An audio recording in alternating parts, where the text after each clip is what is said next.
seen a couple people being like, isn't it wild that 4 years ago today, Vanessa Hudgens posted that video complaining about Coachella being canceled for COVID? And the wildest thing about remembering that video is that y'all were flaming that lady when it came out, but turns out she was just ahead of her time. Because even if everybody gets it, yeah, people will die, which is terrible, but inevitable, is y'all's real life straight face attitude towards COVID right now. In the past 4 years, everything that we have learned about COVID has just continued to reaffirm how big of a deal it is. Millions of people are dead, hundreds of thousands of people permanently disabled, 1,000 people a week are dying of COVID in the US right now. And this year, Coachella is going to go on without a mask in sight. I guess maybe that whole living by our values and caring for each other thing was just a show. Maybe it ended the moment we stopped being able to gain social capital from it. Because maybe let's not make Vanessa Hudgens of March 2020 our role model for how we respond to things. Maybe? Gender neutral words for the person you're dating. If partner doesn't really do it for you, try some of these. Alright, number 1, we got my dove. This is very whimsical. It makes the person you're dating feel like a beautiful bird. Very strong one. Imagine introducing them to your friends and being like, this is my dove, Jeremy. Number 2, my liege. This one is very powerful, very regal sounding, sort of a sign of respect and reverence. Imagine you're holding the door open for the person you're dating and you go, after you, my liege. Number 3, schnookums. This is a real one I've used before. I was dating a non-binary person and we were having this exact conversation, trying to figure out what we wanted to call each other, and they said that partner felt a little bit clinical, so as a joke, I go, okay, what about schnookums? And they said, I love that, let's go with that. And I said, respectfully, I don't want to call you schnookums. Number 4, consort. Weirdly, I feel like if you go more clinical than partner, it works out a little bit better. I don't know, maybe it feels ironic. I'm just imagining you being like, hello, mother and father. I would like to introduce you to my consort, Beth. And number 5, better half. Hey, this is my better half. There's something that feels so cheesy and suburban about this in a way that really butters my biscuit. Like, it kind of feels like what you would say at an office Christmas party. Like, hey, this is my better half, Patricia. I don't know, if you have any other good ones, you should comment them. Hey bartender, you assume that I cannot drink a margarita, so you don't serve. That video is one of the best pieces of disability advocacy I've ever seen, because it's from the disabled perspective, and it's not catering to non-disabled people who think we're eternal children that serve as their inspirations. Disabled adults want to be treated like adults because that's what we are. We drink, we have sex, we want to move out and be independent. And that video is just so real and so good. Hi guys, welcome to Dutch Bros. What would you guys like to order? Yeah, can I get an iced chai with oat milk, please? Yeah, for sure. Would you guys like a soft top with that? No, I think we're okay. Where You do not have to accept her rejection. I'm going to play this clip for you, and I want you to tell me if you think that this conversation actually happened. I was talking to a girl, and she said, I'm not really interested. And I, instead of just going, okay, and then just turning away, I did this. Why would you not be interested in me? I'm the best. Absolutely the best. And she's like, oh, how? I'm like, well, you'd have to come over in my house to find out. And you'd also have to be okay with kink, and you'd also have to be okay with my mastery of the ropes and the fact I have multiple women. And actually, maybe not. Maybe you wouldn't be the best for me. They're bantering back and forth, and she did. She started going back and forth with me, and I started building attraction in that because now I had sidestepped her fucking rejection. And I gave her a little bit of fun. You want to know what I did with her later? Was it nothing? Here's what put this over the top for me, okay? These fucking claws. Ladies, would you let this anywhere near you? No. He doesn't know that. That's why this is bullshit. This guy sells a course. and I'm gonna sell a rival course, and this costs $1, and the only thing in that course is just gonna be, stop being so fucking weird around women, and I promise you it'll have a better success rate than whatever the fuck that dude is trying to sell you. If you talk to women as if they are people and not a side quest mission in some anime fucking movie that you're watching, they will just talk to you, dude. I promise. There's a male loneliness epidemic. This is fucking why. This is why. Stop being so fucking weird.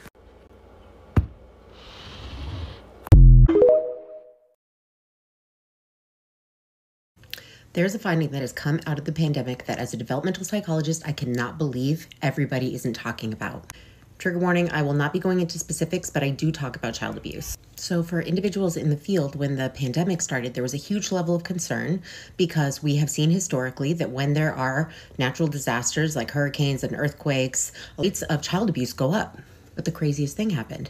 During the pandemic, rates of child abuse actually plummeted. Just look at this graph from the U.S. Department of Health and Human Services. Look what happened between 2019 and 2021 in terms of total number of victims of child abuse in the U.S. And at first blush, doesn't make any sense.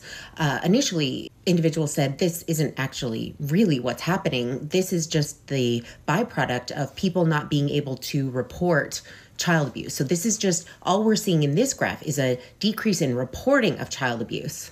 But when researchers looked a little further, they found that no, there were also declines in hospital visits and emergency room visits for children who had experienced physical abuse. So this was a real phenomenon.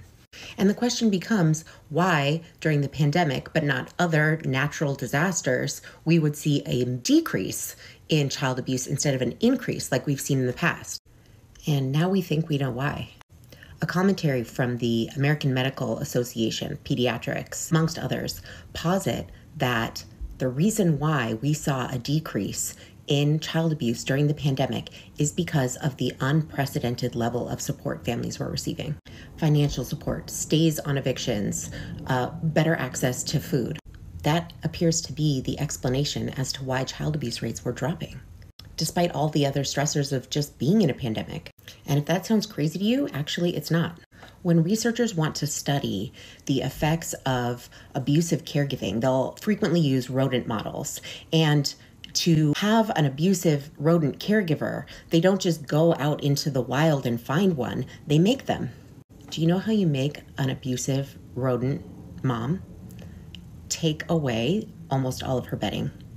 Make it so that she can't provide a nest for her pups. And paradoxically, the stress of not being able to make that nest will cause her to be more aggressive and ultimately abusive with her pups because she is stressed out that she can't support them. This kind of research has been around for a long time. That graph I shared with you of the child abuse rates dropping is from the government. When people are not feeling stressed out about their ability to provide for their families, they are less likely to engage in abusive behaviors. And do you know what's happened to that graph since the pandemic ended and that support was removed? The rates are right back up to where they were in 2019. This is not a call out, this is a call in. If you are one of the many cis women that consider yourself an ally to the trans community, but you are upset by Dylan Mulvaney's song because you believe that it was reductive to women at large, I want you to listen and listen closely, please. Dylan's song was never about you. It was never meant to be a reflection of your girlhood, and you have been purposefully lied to. Why though, I'll cover in a bit. Her song Days of Girlhood was about her series Days of Girlhood, which was about her, and she couldn't have made it any more clear. In fact, on the announcement video for the song, this is what she said. It's day 730 of being a girl, aka 2 years of publicly transitioning as a woman. Her Girlhood series has always and will always be about her. Dylan did post a video talking about her intentions with the song and what she was trying to emulate, but if you didn't watch the video, Dylan was trying to emulate music that would have been in an early 2000s rom-com. She wasn't trying to focus on her suffering, a lot of you which have been quick to discredit. She was trying to focus on positive aspects, things that she enjoyed within her first year being out as a trans woman. The song was meant to be about her early days of girlhood. Nothing more, nothing less. Now, what do I mean by people have lied to you? Well, people like this creator who have been hypercritical of Dylan for a long time, because she is in fact just a conservative transphobe. She's calling Dylan he, and ever since Dylan came out, she has adamantly been against her. But I want to bring this comment to the forefront. Dylan does a tampon commercial. That was another example of mischaracterization like we've seen with the Days of Girlhood song by people like her. Dylan never did a tampon commercial. Dylan was sent Tampax by Tampax. She handed them out to people who used them. She was not paid.